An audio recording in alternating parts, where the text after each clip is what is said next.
I want to talk about collaboration.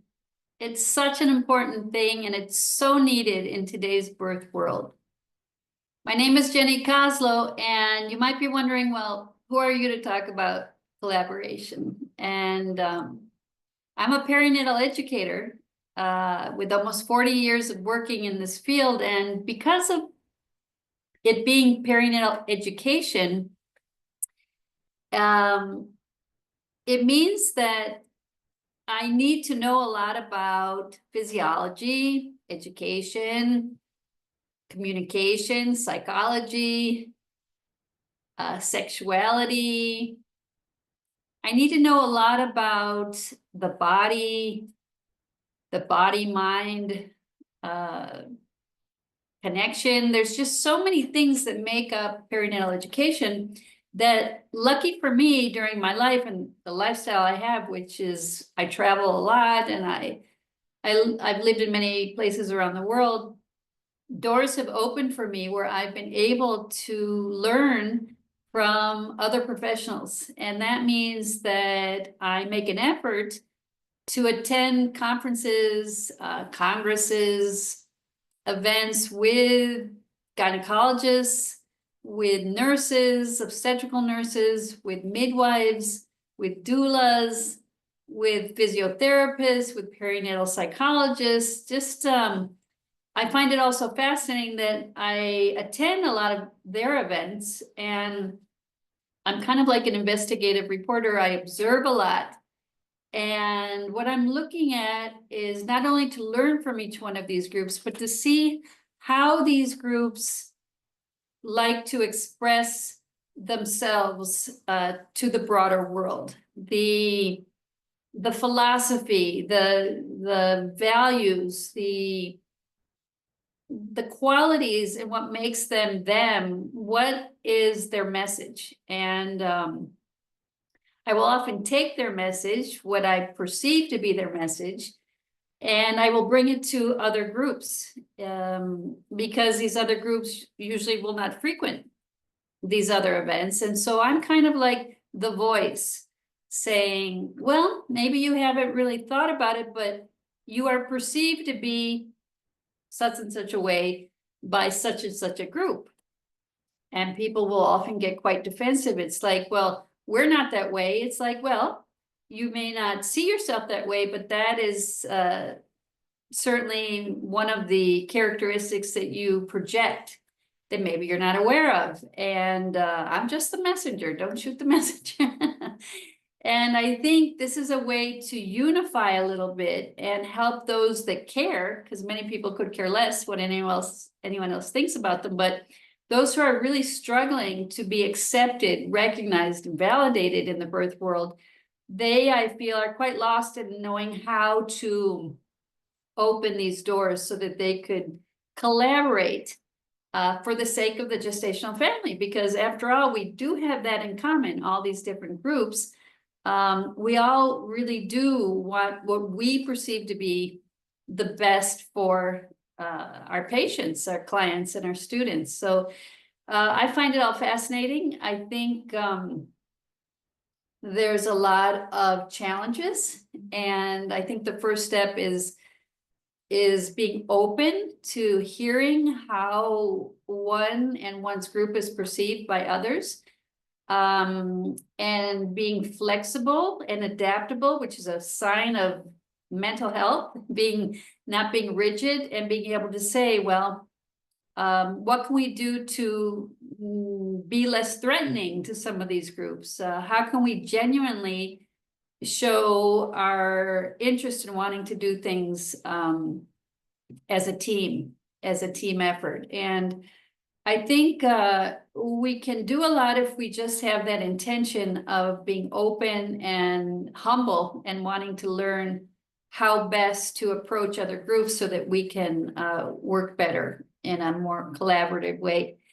I'm not going to speak a lot today. I actually do conferences, workshops, where we work on this topic for hours and hours, and we end the workshop really with concrete ways to move forward, actions we can take in order to extend our hand across the aisle to other groups. And because what is collaboration anyway? It's the desire to help, to support those causes or those groups or those individuals who, of course, we all need support and help. We can't do things all by ourselves. We're social beings, and we ourselves need that. And of course, we want to model to others what we hope will be the way that we're treated by others towards ourselves. No? So today I just wanted to kind of mention a few things. I think the attitude of needing to be right. I think our egos really like to be right, and in order to be right, we need to make someone else wrong. I think in our evolution, it makes total sense that we are suspicious of those who are different. I think that was necessary and may still be, but I think we can make the effort to move past the stereotype. It's very dangerous, these generalizations, and see the human being behind the category, the label, the profession. Oftentimes we talk about the system, and I mean, what is the system if it's not made up of different individuals, human beings that make that system? And oftentimes when we talk about the system, we forget to see that maybe you are the anti-system, and that is also a system. So anyway, I know that this is difficult. I feel that many professionals are very resentful and hurt. I think it's been very difficult for certain new professionals to be accepted as the professionals they are, and this has been very painful. I think I mean, everywhere I go, I have many doors closed, because my specialty, among other things, is what I call perinatal communication. And I'm just talking about how to speak to the gestational family in that during that maternal year in a way that is congruent with the empowerment we want to convey to them and make them feel self-confident and more able to make decisions, blah, blah, blah. And I mean, this is so general and important for everyone, but I will have nursing associations say absolutely not. She's not a nurse. She can't come in. Midwives, absolutely not. She's not a midwife. We don't want to learn from her. Even though they don't have the specialty of perinatal education, their pride will make them not open themselves up to wanting to learn from specialists in the field because they're not one of them. Many times there's just this fear of the other. How can we expand and grow and just become our better version of ourselves if we don't recognize that every group, every different way of engaging in this life has something to offer, and that will help us be more expansive in our ability to reach others. I mean, if we don't know how to deal with those who are different from ourselves, I mean, everyone's different from us. Our great skill is seeing what makes each individual unique and special. And I think if we could apply that to other birth professionals, it would be great. So what's the problem with collaboration? Why is it so resistant to being supportive of those who are not only outside of their group, not one of them, but also within their groups, their colleagues? I find a real need to like spend all their energy on developing their own image and very little generosity sometimes in recommending a colleague, or I don't know, there's a lot of resistance I find across the board. So what's going on there? Well, I think that this polarization in the birth world, especially when we look at the version of birth, which is the physical, mental vision of birth, that is the medicalized model, the institutionalized model, where we have OBGYNs, obstetrical nurses, fertility specialists. We have these kinds of professionals working in this part of the birth continuum.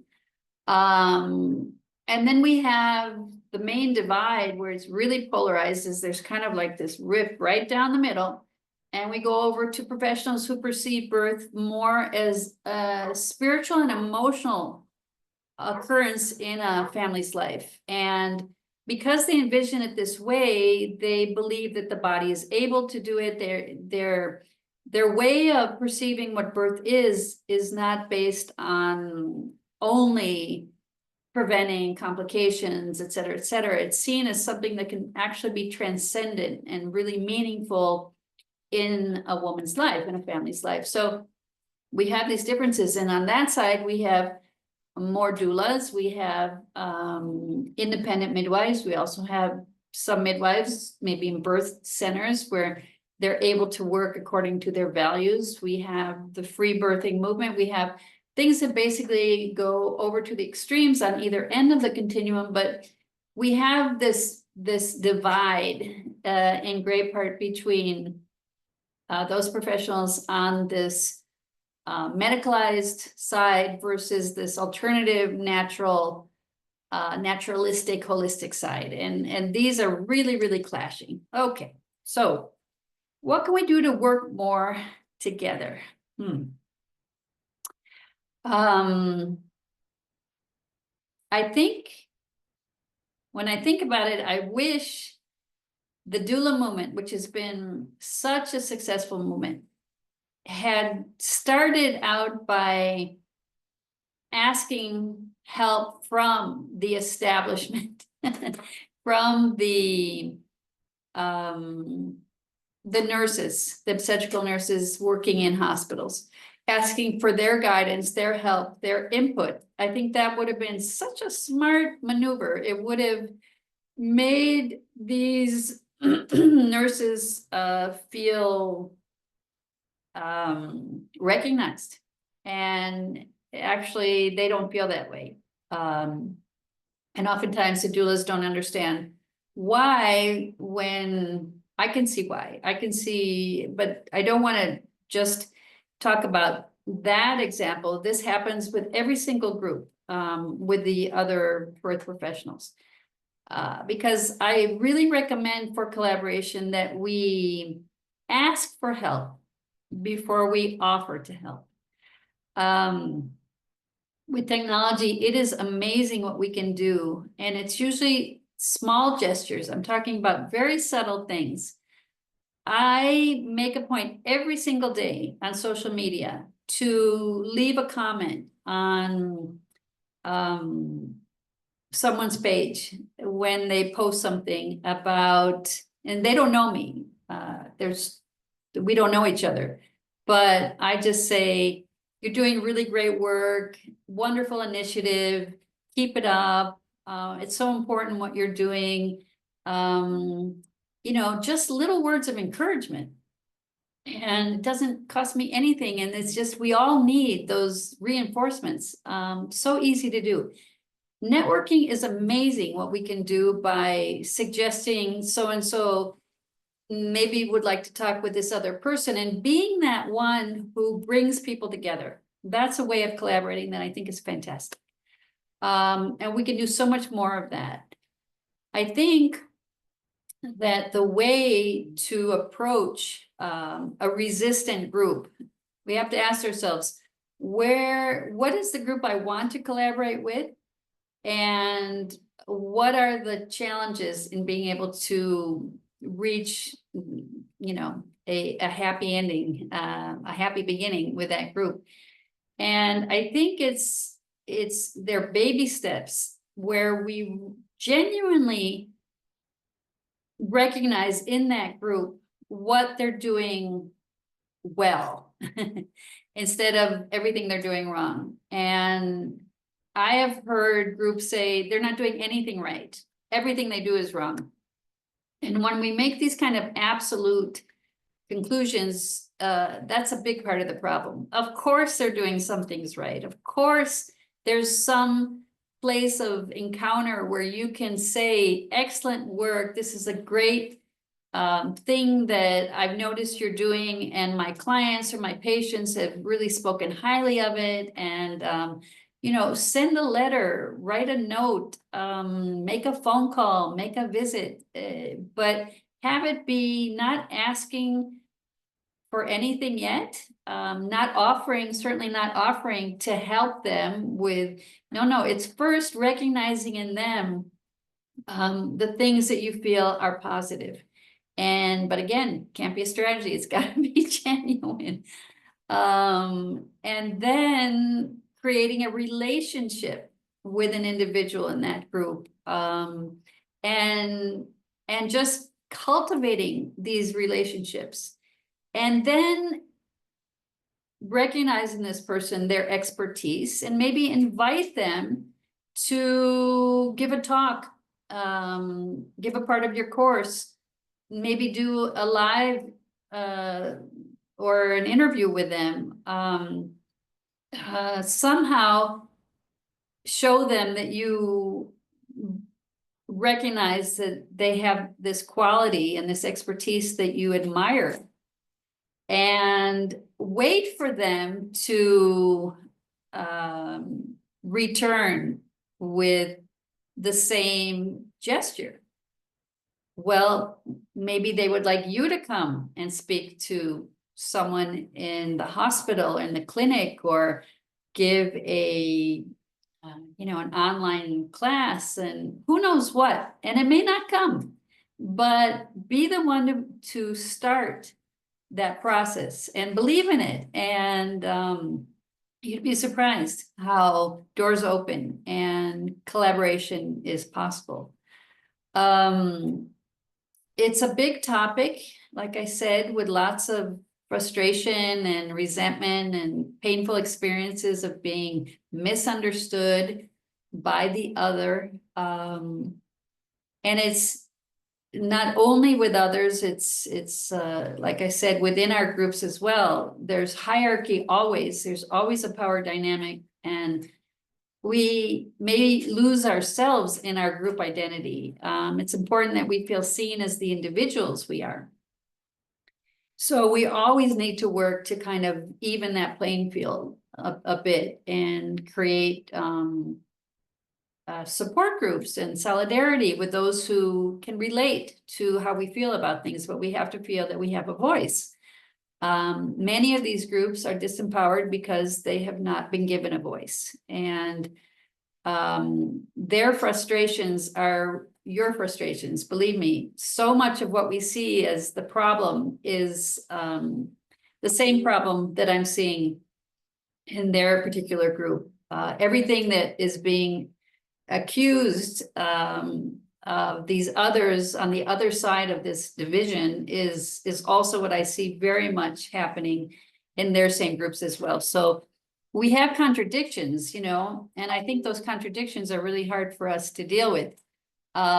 We see other professionals doing things in a way that we would do it differently, but we also need to see things that we believe that they're doing with good intentions, and that may be a contradiction in us, and it might create a bit of kind of, we're not being loyal to our cause. But I think we need to be open that way in order to achieve anything. And one of the things I do when I do workshops on collaboration is we talk about our values. We talk about what makes us a good professional, to try and realize that the values of those who see birth as obviously it's a mental and physical experience, but they also give a lot of importance to the emotional, spiritual aspect of it. We see these professionals valuing things like autonomy and self-expression and individuality and affection. These things are really important values of that group. And then we look on the more medicalized side, and we see that this side values more as professionals their ability to be really orderly and predictable, and there's structure, and there's backup plans, and there's protocols, and this is something, these are values that are important to them. And then we see the qualities of these professionals. We see a lot of empathy, good listeners, all these things on one side, and on the other side we see dependability and consistency and other things in the way these professionals express themselves as professionals. And when we look at it that way, it's really the differences between us. It's something that is simply we have given priorities to values that are different. That doesn't mean we disagree with these values. It just means we have values that we prioritize more than those values, and vice versa. And it doesn't mean that we're good professionals and they're not.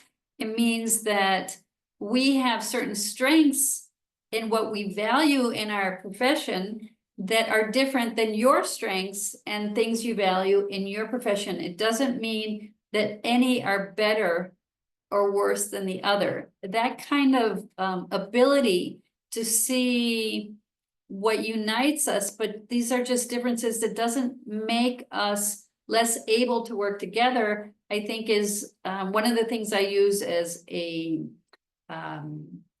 grounding exercise to work from there.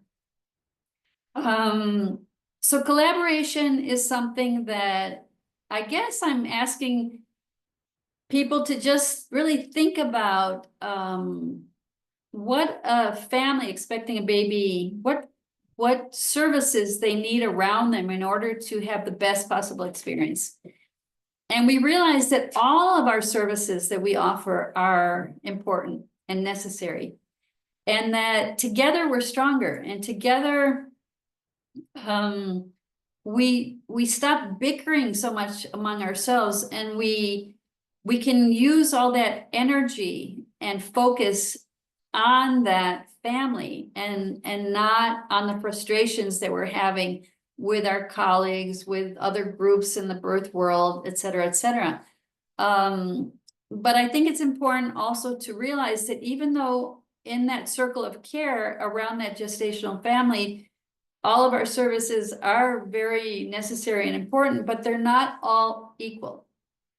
And that means that those care providers that have the biggest responsibility to assure the well-being of the mother and the baby have a higher level of authority. And we know that their philosophy, the way they express themselves, what they tell their patient, client, or student is going to have more weight. And I think it's okay to realize that what each of us does is important, but there are some who have more responsibility than we do, and that needs to also be honored. So anyway, many things to talk about. Hopefully you'll think, gee, I could do a little bit more to collaborate. I could maybe try and be more open-minded, maybe try and see the positive in other groups of birth professionals, maybe reach out and at least not with this with divide and conquer attitude, you know, us versus them, good versus bad, the good guys and the bad guys. I mean, at least stop using that kind of language, because all that's doing is cementing the division. And I really think we can work together more. I think we need to get over our hurt feelings, and we have to decide, do we want to be right and sit in our rightness, our Or do we want to kind of be humble and make that first step and try and build something that can blossom because of our intention to want to collaborate more from a heartfelt place. So that's all I'm going to say on the topic. I hope in some way it's been helpful. And if you want to do more work, like in a conference of some sort on the topic of collaboration, I'd love to do it. Thank you for what you do every day for so many people in the birth world, and keep it up. It's important. Thank you.